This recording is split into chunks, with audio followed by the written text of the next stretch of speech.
Assalamualaikum warahmatullahi wabarakatuh. Salam dan bahagia Bapak dan Ibu guru hebat di seluruh Indonesia. Perkenalkan, saya Yuli Kurniasi, CGP Angkatan ke-7 dari Kabupaten Cilacap. Kali ini saya akan memaparkan hasil aksi nyata saya modul 1.4 Budaya Positif. Perkenalkan, fasilitator dan pengajar praktik saya, yaitu Bapak Harmizul dan Bapak Sugiarto. Rancangan tindakan untuk aksi nyata saya adalah sebagai berikut. Yang pertama adalah latar belakang. Murid tidak suka peraturan karena selama ini jika mereka melakukan pelanggaran, mereka akan mendapat hukuman dan cenderung akan mempermalukan dirinya sendiri.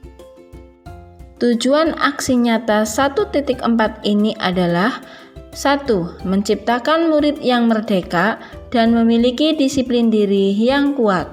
2. Menumbuhkan budaya positif di sekolah dengan meyakini nilai-nilai kebijakan universal. Sedangkan untuk tolak ukurnya adalah sebagai berikut. Pertama, terbentuknya keyakinan kelas melalui kegiatan kesepakatan kelas yang dilakukan wali murid dan siswa. 2. Siswa mampu menerapkan dan menjalankan keyakinan kelas yang telah dibuat. Langkah-langkah tindakan yang akan dilaksanakan adalah sebagai berikut. 1. Menghadap kepala sekolah untuk menjelaskan pentingnya penanaman budaya positif dan keyakinan kelas di sekolah, serta meminta izin untuk mendiseminasikan bersama rekan guru. 2. Mengumpulkan rekan guru untuk melakukan diseminasi pemahaman materi budaya positif atau keyakinan kelas dan segitiga restitusi. 3. Berkoordinasi dan berkolaborasi dengan wali kelas untuk membuat keyakinan kelas di kelas masing-masing. 4. Memantau, merefleksi, dan mengevaluasi keyakinan kelas yang telah dibuat. Dukungan yang dibutuhkan dalam kegiatan ini adalah 1. Dukungan dari kepala sekolah, rekan guru, serta murid agar tindakan yang telah kita susun dapat dilakukan secara lancar dan menyeluruh. 2. Sarana dan prasarana untuk menumbuhkan budaya positif di sekolah. 3. Orang tua dalam melakukan budaya positif di rumah. Berikut ini merupakan kegiatan diseminasi di sekolah mengenai pemahaman dan pengalaman penerapan budaya positif. Bismillahirrahmanirrahim. Assalamualaikum warahmatullahi wabarakatuh. Waalaikumsalam warahmatullahi wabarakatuh. Hamdan wa syukurillah, la haula wa la quwwata illa billah. Kepada yang terhormat Ibu Kepala Sekolah SD Negeri Sidoarjo 06, kepada yang terhormat rekan-rekan guru SD Negeri Sidoarjo 06 yang saya hormati dan saya sayangi. Pertama-tama marilah kita panjatkan puja dan puji syukur kehadirat Allah Subhanahu wa taala karena pada kesempatan siang hari ini kita bisa berkumpul di ruangan ini tanpa ada suatu halangan apapun dalam acara aksi nyata modul 1.4 Budaya Positif yang akan dibawakan oleh beliau CGP Angkatan 7, yakni Ibu Yuli Kurniasi. Pertama, mari kita buka acara pada siang hari ini dengan bacaan basmalah bersama-sama. Bismillahirrahmanirrahim. Meningkat acara yang kedua yaitu inti yang akan dibawakan oleh beliau Ibu Yuli Kurniasi. Kepada beliau, waktu dan tempat kami persilakan. Bismillahirrahmanirrahim. Assalamualaikum warahmatullahi wabarakatuh. Waalaikumsalam warahmatullahi wabarakatuh. Yang kami hormati Ibu Kepala SD Sidoarjo 06, Ibu Suryati SD dan rekan-rekan guru SD Sidoarjo 06 yang saya hormati pula. Sebelumnya kami ucapkan terima kasih untuk kedatangannya di ruang kelas ini dalam rangka untuk aksi nyata yang akan saya laksanakan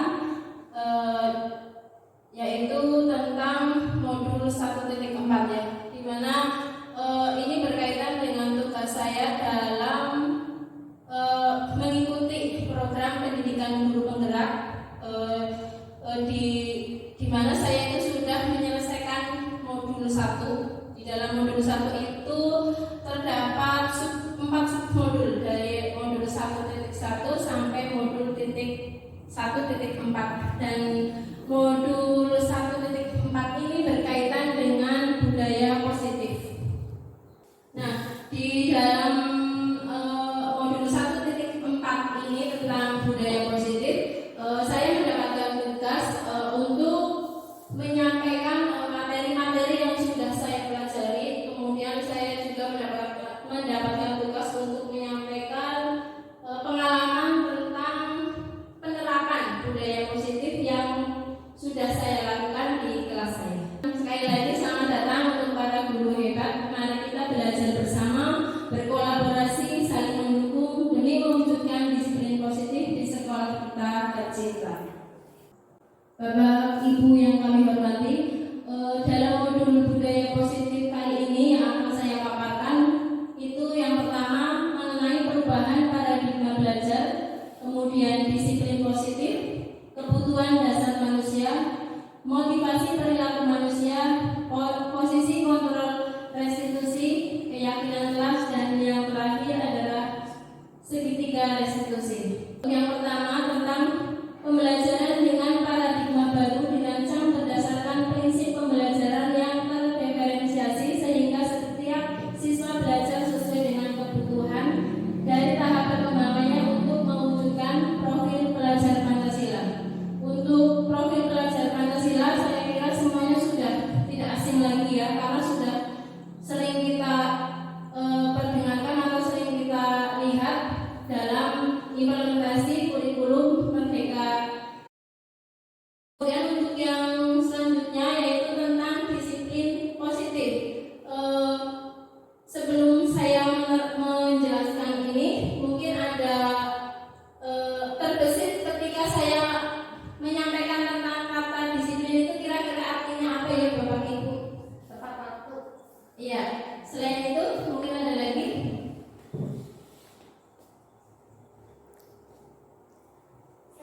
Iya, Sesuai aturan.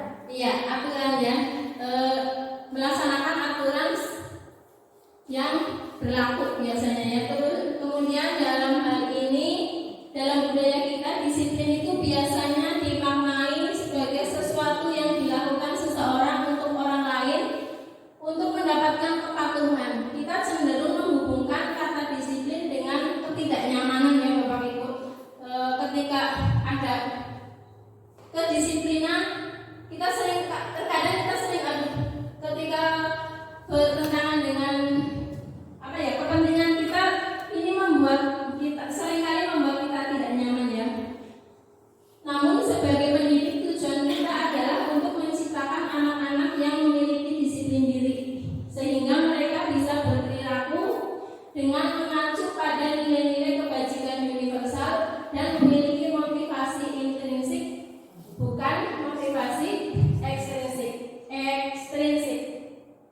Selanjutnya, disiplin positif adalah merupakan salah satu cara penerapan disiplin yang bertujuan untuk menumbuhkan kesadaran serta memberdayakan anak untuk melakukan sesuatu tanpa sogokan, ancaman maupun hukuman. Ya, jadi dalam pemaparan aksi nyata kali ini yang akan kita bahas adalah tentang disiplin positif ini, tentang kesadaran bagaimana siswa-siswa kita mampu melaksanakan disiplin itu dengan rasa sadar atau kesadaran mereka sendiri. Kebutuhan dasar manusia ya, ini berkaitan juga dengan disiplin positif yang akan siswa laksanakan. Yang akan dibahas yaitu tentang kebutuhan bertahan hidup. Ini untuk kebutuhan bertahan hidup itu berhubungan dengan kebutuhan fisik ya. Ada makan, sandang, papan. Kalau bahasa Jawanya itu ya. Apa sih makan, sandang, papan ya. Kemudian yang kedua, kebutuhan kasih sayang dan rasa diterima.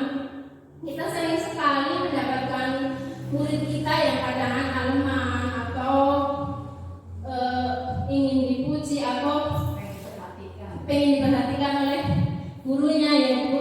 Mungkin karena di rumah mereka tidak mendapatkan itu, sehingga ketika mereka di sekolah mereka melakukan hal demikian kepada gurunya. Ini berkaitan dengan kebutuhan dasar manusia, yaitu tentang kasih sayang dan rasa diterima. Kemudian ada lagi murid kita yang seringkali kita mendapati yang teman-temannya itu harus nurut dengan dia. Sering sekali nih Ibu. Nah, ini adalah berkaitan dengan kebutuhan dasar manusia, yaitu penguasaan. Kemudian ada lagi siswa yang tidak mau diatur, maunya sendiri. Ini berkaitan dengan kebebasan. Mungkin di rumahnya terlalu banyak aturan sehingga ketika keluar dari rumah mereka ingin merasakan kebebasan. Selanjutnya adalah tentang kesenangan. Seringkali kita juga mendapatkan murid kita itu nurut-nurut saja ketika kita memberikan tugas. Dari banyaknya tugas mengerjakan ini, mengerjakan apa saja mereka mau melaksanakan, tapi dalam hati mereka itu ada rasa kurang senang. Nah, inilah tugas kita sebagai guru, bagaimana menciptakan pembelajaran yang menyenangkan bagi murid kita. Selanjutnya, setelah kebutuhan dasar itu, ini akan memunculkan motivasi perilaku manusia. Apa itu motivasi? Motivasi merupakan dorongan yang timbul pada diri seseorang secara sadar atau tidak sadar untuk melakukan suatu tindakan dengan tujuan yang pertama, itu untuk menghindari ketidaknyamanan dan hukuman. Biasanya murid melakukan disiplin diri karena ia itu takut dihukum. Ya, karena takut dihukum kadang mereka mencari-cari alasan supaya tidak dihukum. Ya, pokoknya bagaimana caranya saya tidak dihukum, jadi ada saja alasan bagi mereka untuk menghindarinya. Nah, ini merupakan motivasi ekstrinsik. Kemudian yang kedua, mendapatkan imbalan atau penghargaan dari orang lain. Nah, ini juga motivasi perilaku manusia karena ingin dipuji, ingin mendapatkan hadiah, ya, maka mereka itu melakukan disiplin tersebut. Ini juga merupakan motivasi ekstrinsik. Kemudian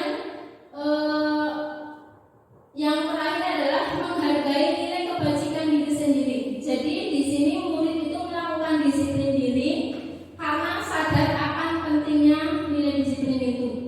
Dan inilah juga yang akan kita tekankan dalam aksi nyata ini. Jadi siswa itu melakukan disiplin itu sesuai dengan kesadaran dirinya. Dan ini yang dimaksud dengan motivasi intrinsik. Kira-kira menurut Bapak Ibu, antara motivasi ekstrinsik dan intrinsik itu lebih baik yang mana dilaksanakan? Intrinsik, motivasi intrinsik. Konsep disiplin dengan identitas gagal. Ya. Tadi kita sudah membicarakan tentang hukuman. Ya. Ini kalau hukuman itu kita juga dulu waktu sekolah pernah mengalami lagi. Itu rasanya menyakitkan juga, tidak nyaman ya.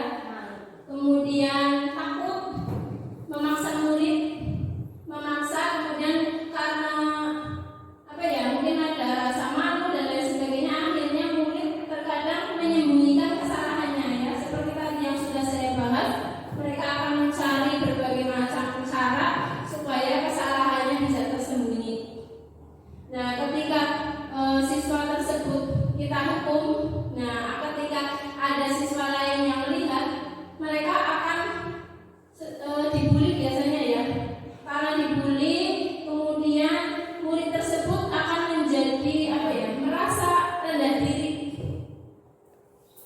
Selanjutnya untuk mendapatkan imbalan atau penghargaan orang lain, ini kurang efektif ya Bapak Ibu. Kemudian ini juga akan merusak hubungan atau sifat iri. Misalnya saja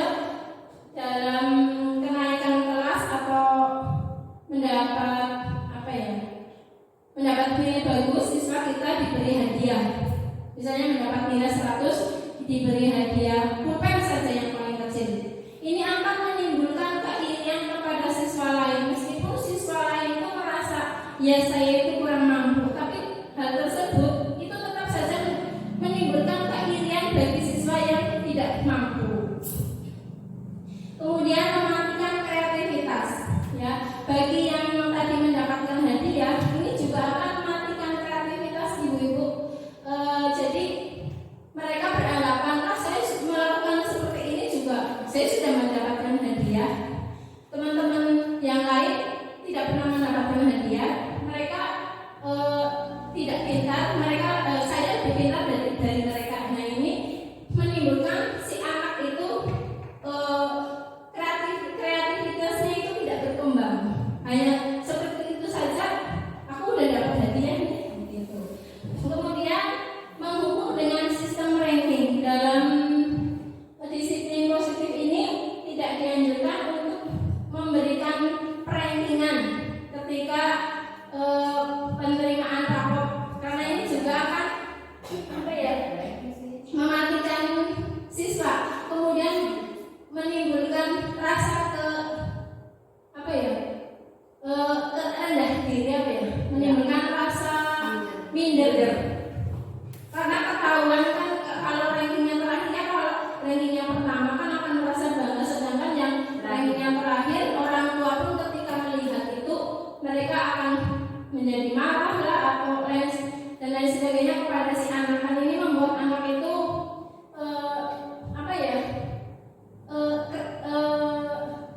minder, down. Kemudian merampas hak menghargai dirinya, karena merasa down jadi harga dirinya itu merasa tidak berharga lah. Dirinya itu saya nilainya jelek sekali, begitu kan ada timbul rasa malu juga. Konsep disiplin dengan identitas sukses. Yang pertama adalah tentang konsekuensi. Konsekuensi ini penguatannya dalam jangka pendek. Kemudian perlu monitoring berkelanjutan. Jadi ketika anak membuat kesalahan, misalnya saja menumpahkan air minum punya teman, ya. Nah, karena konsekuensi ini, maka si guru itu meminta siswa untuk membersihkan, karena konsekuensi kan itu. Nah, ini harus terus dilakukan. Terlebihnya lagi ada yang lain lagi menumpahkan, maka gurunya otomatis harus menyampaikan lagi itu silakan dibersihkan karena sudah menumpahkan. Ini berhubungan dengan stimulus, ya. Jadi apa yang siswa itu melaksanakan apa yang gurunya sampaikan.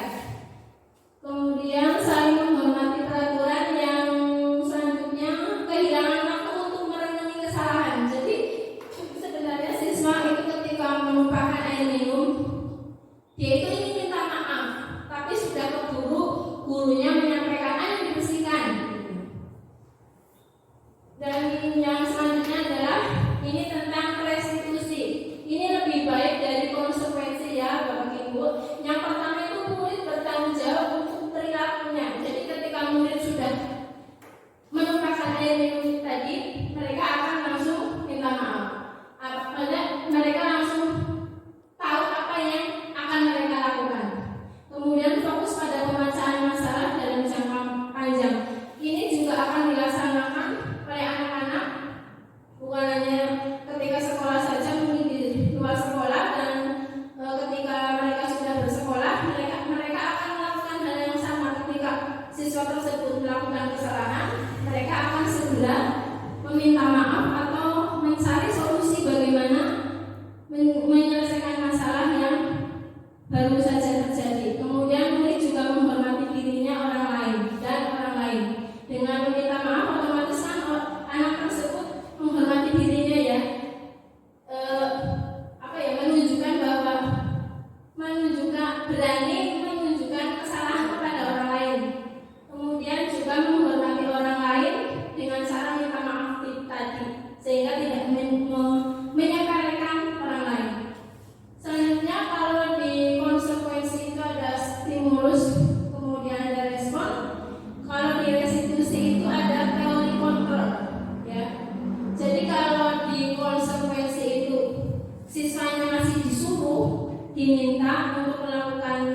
hal yang Bu Guru minta, sedangkan pada restitusi siswa itu sudah tahu sendiri, jadi sudah memegang kontrolnya.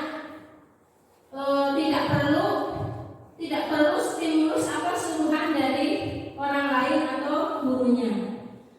Selanjutnya, murid juga bersemangat memperbaiki kesalahan. Jadi siswa itu karena bukan dipaksa, karena tidak disuruh, mereka itu dengan inisiatif sendiri maka akan lebih bersemangat memperbaiki kesalahan. Konsep disiplin pendekatan restitusi yaitu sebuah cara menanamkan disiplin positif pada murid. Ya. Apa itu restitusi? Restitusi adalah proses menciptakan kondisi bagi murid untuk memperbaiki kesalahan mereka sehingga mereka bisa kembali pada kelompok mereka dengan karakter yang kuat. Ini menurut pendapat Gosen tahun 2004. Selanjutnya tentang ciri-ciri restitusi itu apa saja? Atau di sini sudah ada yang pernah mendengar kata restitusi sebelumnya? Belum. Ya, sama saja juga dengan saya. Ya, saya juga sebenarnya baru pertama kali mendengarkan kata restitusi ketika saya itu mengikuti program guru penggerak ini. Apa itu ciri-ciri restitusi? Yang pertama, bukan untuk menebus kesalahan, namun untuk belajar dari kesalahan. Yang kedua adalah memperbaiki hubungan. Selanjutnya, tawaran bukan paksaan. Ya, jadi kita itu memberikan tawaran kepada siswa dan meminta siswa untuk menyampaikan pendapatnya, kira-kira apa yang mereka lakukan, kemudian bagaimana apa yang kira-kiranya membuat siswa itu memperbaiki kesalahannya. Selanjutnya yaitu untuk menuntun, untuk melihat ke dalam dirinya, mencari kebutuhan dasar yang mendasari tindakan, kemudian fokus pada karakter bukan pada tindakan. Ya, ini fokus pada karakter. Jadi dalam proses restitusi ini memang membutuhkan waktu yang tidak sedikit, jadi ada prosesnya karena dalam rangka untuk membentuk karakter siswa, ya. Jadi bukan tindakan, tapi karakter yang efeknya dalam jangka panjang. Selanjutnya menguatkan dan fokus pada solusi. Perbedaan dari hukuman, konsekuensi, dan restitusi. Di sini ada contoh kasus yang sering kita hadapi di dalam kelas kita, ya, yaitu tentang siswa yang sering tidak mengerjakan PR. Ya, sering sekali kita mendapatkan hal yang seperti itu. Jika dalam hukuman itu biasanya guru tidak biasanya, maksudnya misalnya gitu, ketika mendapat hukuman, guru menghukum siswa tersebut untuk hormat bendera selama 10 menit. Ya. Kemudian guru marah dan murid menjadi takut. Tentu saja untuk hukuman ini kurang pas, ya, karena masalahnya adalah siswa itu tidak mengerjakan PR. Kenapa hukumannya mesti hormat kepada bendera atau dimarahin? Ini tidak nyambung. Menurut materi yang saya pelajari di dalam modul 1.4 itu, ini tidak nyambung. Kemudian untuk konsekuensi, guru memberikan konsekuensi untuk mengerjakan PR-nya saat istirahat atau dikerjakan sebanyak 3 kali lipat. Ya. Kemudian guru tegas dan siswa menghormati peraturan. Ini lebih baik dari hukuman, Ibu, karena sudah nyambung antara siswa tidak mengerjakan PR, kemudian konsekuensinya diminta mengerjakan PR sebanyak 3 kali.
menulis semuanya.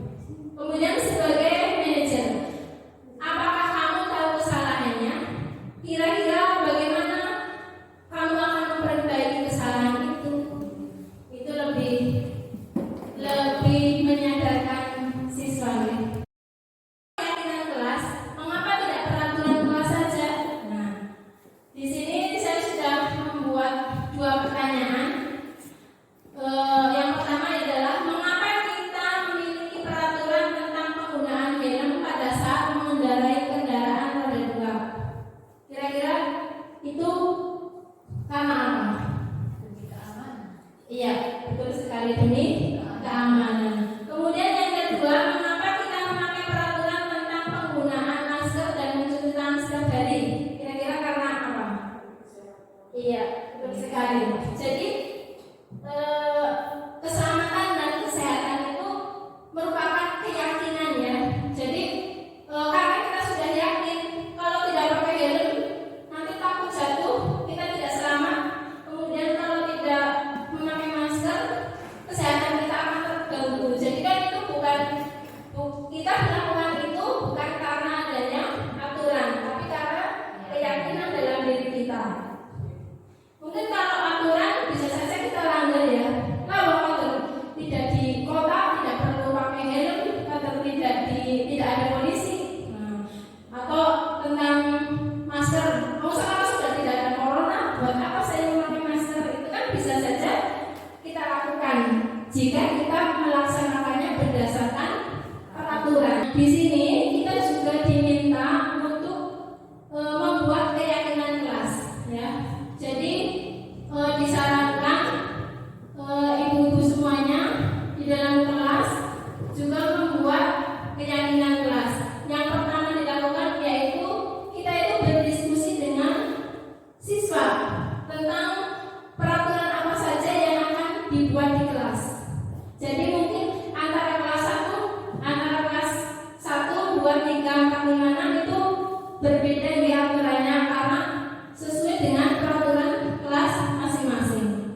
Kemudian yang kedua, merumuskan peraturan itu menjadi keyakinan. Jadi ketika sudah dibuat peraturan, maka peraturan itu dibuat supaya siswa itu yakin bahwa ini benar-benar harus kita laksanakan tanpa ada paksaan dari siapapun. Selanjutnya setelah kita buat, kita tempelkan keyakinan itu di kelas. Bagaimana pembentukan keyakinan kelas? Yang pertama adalah lebih abstrak dari peraturan. Yang kedua, berupa pernyataan universal. Yang ketiga, dibuat dalam bentuk positif.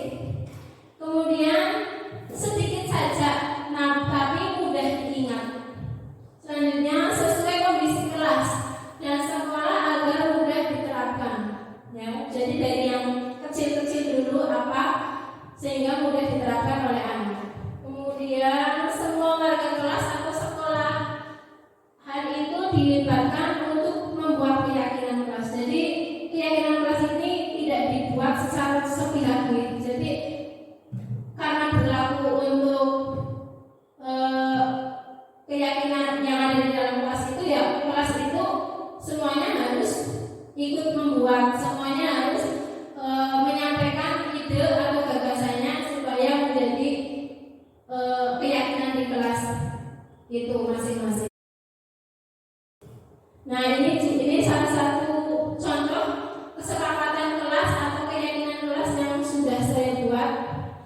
Itu menggunakan kata-kata yang sedikit tapi mudah diingat oleh siswa. Misalnya yang pertama tentang disiplin waktu dan pakaian. Jadi dalam segitiga restitusi ini itu ada beberapa tahapan. Yang pertama adalah menstabilkan identitas. Apa itu menstabilkan identitas? Jadi ketika ada masalah yang dilakukan oleh siswa, kita itu dianjurkan untuk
isi puisi tersebut adalah jawabannya.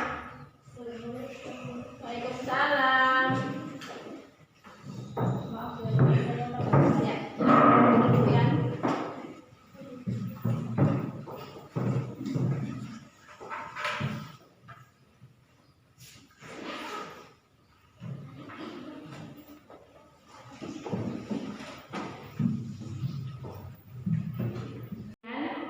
Saudara dengan Bu Guru, kamu tahu tidak mengapa Pian Bu Guru panggil ke sini? Tahu karena saya datang terlambat. Ya. Menurut Pian, apakah datang terlambat itu merupakan suatu kesalahan? Yang datang terlambat adalah kesalahan. Ya, baik. Pian dulu waktu Bu Guru sekolah, Bu Guru juga pernah membuat kesalahan ya. Tapi baiklah, untuk saat ini kita akan menyelesaikan masalah ini bersama-sama ya. Ya, Bu Guru tanya, alasan mengapa kamu datang terlambat itu karena apa? Tadi malam saya keasikan main HP sampai malam. Apakah itu sudah tahu? Saya tidak tahu sedang pergi ke rumah nenek. Iya, baik. Bermain HP itu memang menyenangkan ya, Pian. Tapi kalau bermain HP sampai larut malam, itu akan merugikan Pian sendiri. Nah, Pian masih ingat tidak dulu waktu awal semester kita sudah membuat keyakinan kelas. Coba keyakinan kelas apa yang sesuai dengan kejadian hari ini? Tamu tepat waktu. Iya, betul sekali. Nah, sekarang kan Pian sudah tahu salah satu keyakinan yang harus Pian lakukan. Nah, untuk melaksanakan keyakinan itu, kira-kira apa yang akan Pian lakukan selanjutnya? Aku tidak akan main HP sampai larut malam dulu agar datang ke sekolah tepat waktu. Iya, baik, terima kasih. Berharap ini akan Pian laksanakan dengan baik dan tidak mengulanginya lagi ya, Pian. Terima kasih ya.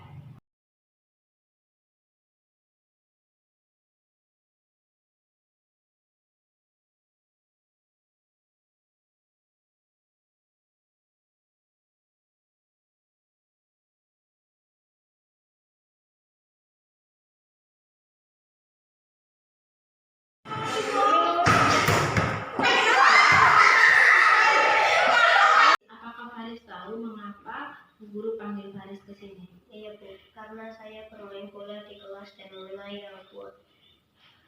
Faris tahu tidak kalau di dalam kelas itu bukan tempat bermain bola? Tahu Bu. Terus apakah Faris juga tahu kalau bermain bola di dalam kelas itu guru waktu sekolah dulu juga pernah membuat kesalahan, tapi di sini guru sedang tidak mencari siapa yang salah dan siapa yang benar. Mari kita selesaikan masalah ini bersama-sama ya. Baik Bu. Faris, Bu Guru ingin tahu alasan kamu bermain bola di dalam kelas. Karena menyenangkan dan tidak terkena panas sinar matahari Bu. Faris, bermain bola di dalam kelas itu pasti emang menyenangkan ya. Iya Bu. Tetapi itu sudah merugikan orang lain. Nah, coba Faris ada cara lain tidak supaya Faris bisa merasa senang, tetapi Faris tetap tidak merugikan orang lain. Saya berpikir untuk bermain bola di halaman sekolah Bu. Ya, kalau bermain bola di halaman pasti akan lebih menyenangkan karena tempatnya lebih luas dan resiko untuk merugikan orang lain itu lebih sedikit. Nah, sekarang Bu minta atas perbuatan tadi silakan minta maaf ke Ahwa. Ahwa, maafkan saya atas kesalahan saya tadi waktu istirahat. Iya Faris, saya maafkan, jangan diulangi lagi ya, karena badan saya jadi sakit. Iya Pak. Silakan bersama. Demikian tadi Bapak Ibu yang saya sampaikan dari awal hingga tayangan video tentang penerapan segitiga restitusi yang telah saya laksanakan. Mungkin ada pertanyaan atau ada yang mau menambahkan dari Bapak dan Ibu semuanya?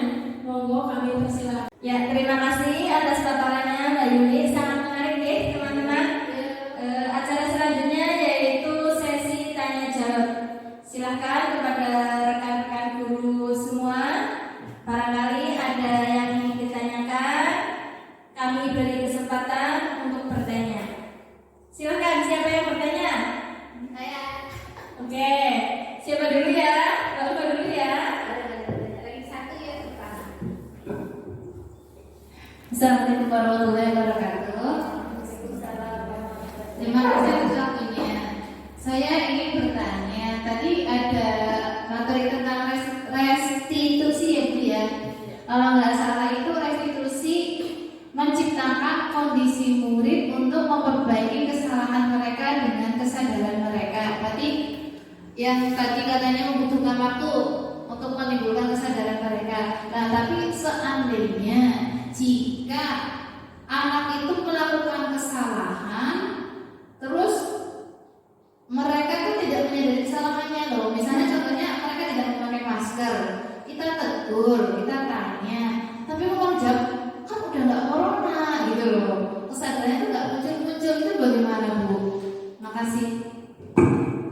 Terima kasih. Ini langsung saya jawab saja. Silakan. Begini Bu Ulfa, jika ada kasus anak seperti itu kembali lagi kepada pemaparan tentang segitiga restitusi ini. Jadi tidak memang untuk melaksanakan budaya positif ini itu membutuhkan waktu yang tidak cepat. Jadi memang membutuhkan waktu beberapa lama, itu juga sudah disampaikan dalam teori-teori yang saya pelajari. Jadi dalam segitiga restitusi kan tadi ada 3 langkah ya. Coba dibuka lagi Bu.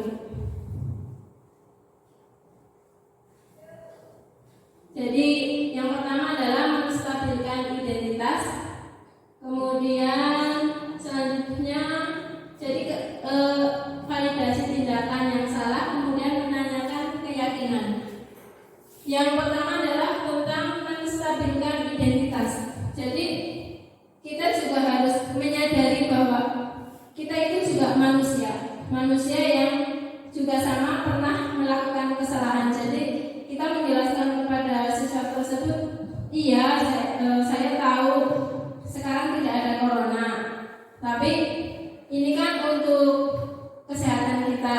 Jadi kalau sampai kita tidak memakai masker, terus kok kita terkena corona, kan kita yang rugi sendiri. Kemudian kita juga harus untuk memvalidasi tindakannya itu, kita kan tadi alasannya sangat sepele sekali ya. Sekarang sudah tidak ada corona.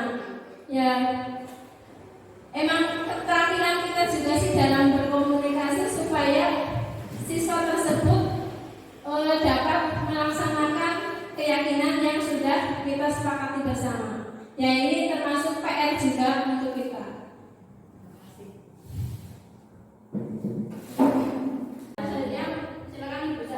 Untuk pertanyaan selanjutnya, silakan yang mau bertanya. Oke, kepada Bu Eka, dipersilakan.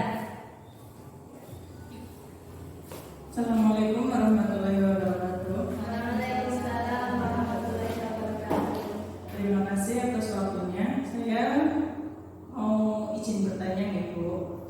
Begini, tentang keyakinan kelas. Tadi kan dijelaskan dalam satu kelas itu disepakati gitu ya. Misalnya di sini sudah ada satu kelas itu sudah menyepakati sebuah keyakinan. Keyakinan kelasnya itu misalnya kalau yang tidak mengerjakan PR itu anak disuruh mengerjakan di luar gitu ya. Nah, di sini saya mau tanya, bagaimana jika anak tetap melanggar keyakinan kelas yang dibuat? Anak itu cara melanggarnya itu misalnya dengan cara mencari alasan atau berbohong supaya dia itu mengerjakan di luar. Dia itu kan dia mengerjakan PR, tetapi dia berbohong supaya bisa mengerjakan PR berbondong-bondong itu di luar. Itu bagaimana solusinya? Terima kasih. Ya, terima kasih Bu Eka untuk pertanyaannya. Kami langsung jawab ya. Ini tentang keyakinan kelas ya. Jadi keyakinan kelas itu tidak bersifat mutlak ya.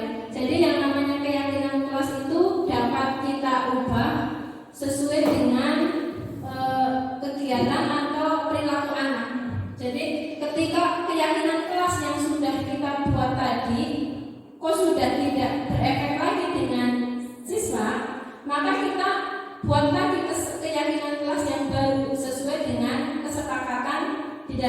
itu. Kira-kira begitu. Karena ada satu kasus terus dilanggar, kita bisa merubah. Iya, jadi tidak mutlak harus keyakinan itu terus bisa diubah kapan saja menurut situasi dan kondisi yang sedang kita hadapi. Terima kasih. Ya, terima kasih. Untuk pertanyaan selanjutnya, silakan. Ya, Bu Ani dipersilakan.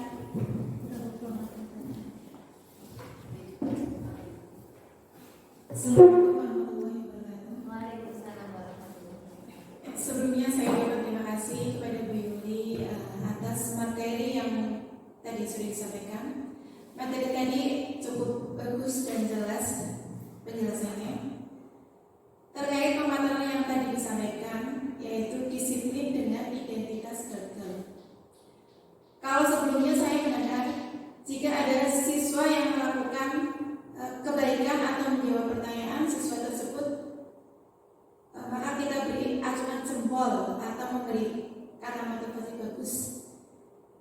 Nah, apakah itu termasuk dalam identitas gagal? Terima kasih Bu Ani untuk pertanyaannya. Baik, saya akan menjawab tadi tentang identitas gagal ya. Jadi yang dimaksud dalam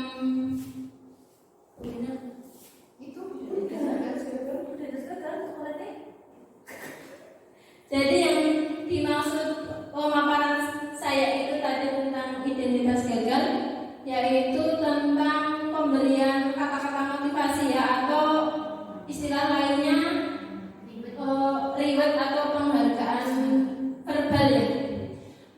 Jadi dalam disiplin positif ini bukan itu yang dimaksud, tapi penghargaan yang di sini maksudnya adalah penghargaan yang berupa fisik atau yang terlihat.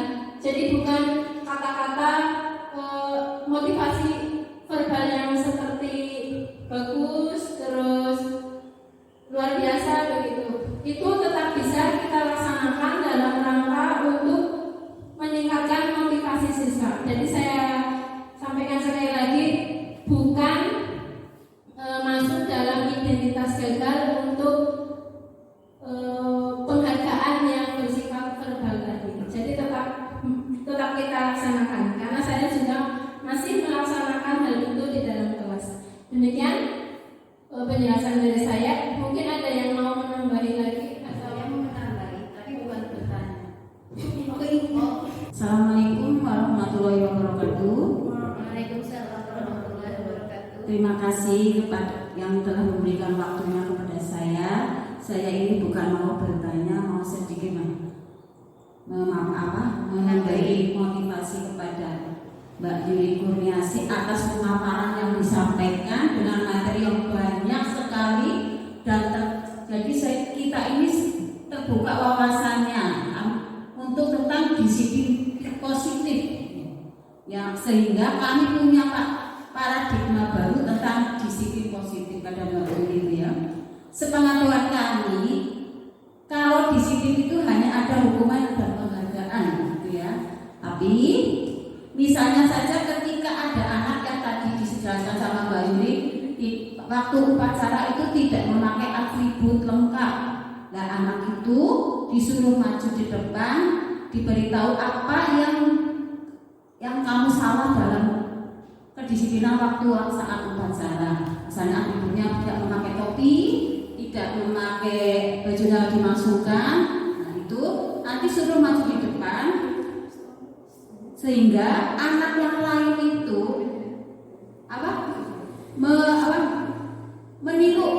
meniru. Kalau seperti itu, kalau anak yang tidak memakai atribut lengkap kan kena hukuman maju di depan, dilihat ke teman-temannya. Jadi untuk anak yang lain bisa mengikuti, jangan seperti itu, karena itu adalah tindakan yang tidak baik gitu ya. Makanya itu kami di sini, sehingga mereka akan berdiri memakai atribut ketika waktu upacara. Jadi dia yang maju, temannya itu bisa caranya jangan seperti itu, karena kalau berdiri depan waktu upacara itu kan ada sedikit malu ya. Jadi untuk itu jangan diulangi lagi. Jadi diberitahu barang siapa besok yang tidak memakai atribut tetap akan tetap maju ke depan seperti itu.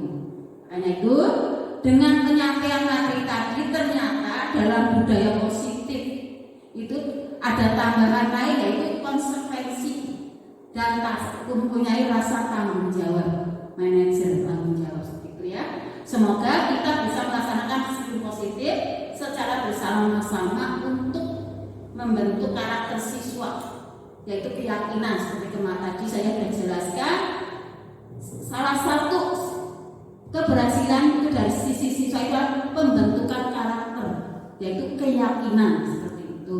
Terima kasih kepada Ibu Yuli Kurniasi sehingga atas paparan seperti itu sebagai kita sebagai teman-teman di sini bisa meniru dan mengikuti jejaknya Bu Yuli untuk menjadi CGP. Terima kasih. Wassalamualaikum warahmatullahi wabarakatuh.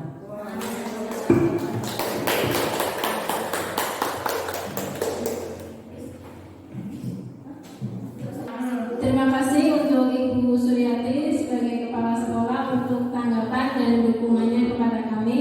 Dan kami juga mengharapkan teman-teman semuanya setelah ini dapat mengikuti guru penggerak ini dengan baik. Karena di sana itu banyak sekali ilmu-ilmu yang kita dapatkan dan tidak kita dapatkan selama kita kuliah dan di sekolah. Ya. Untuk yang terakhir saya akan menjelaskan, yaitu dalam penerapan program disiplin positif, hendaknya guru itu memiliki standar kepribadian, profesional dan sosial yang baik, di mana guru mampu merefleksi pada posisi kontrolnya saat ini. Bagaimana perjalanan dirinya sebagai seorang among atau posisi manajer yang menuntun murid-murid menjadi insan yang mandiri, merdeka dan bertanggung jawab. Ini sudah sesuai dengan standar nasional pendidikan. Semoga sesi belajar kita hari ini dapat memberikan manfaat sehingga mewujudkan pelajar berprofil Pancasila. Salam merdeka belajar. Terima kasih. Waktu saya kembalikan ke Ibu moderator. Ya, terima kasih atas waktunya kepada Bapak Ibu guru yang sudah meluangkan waktu untuk mengikuti paparan dari beliau Ibu Yuli Kurniasi. Kiranya cukup sekian dan terima kasih. Wabillahi taufiq wal hidayah.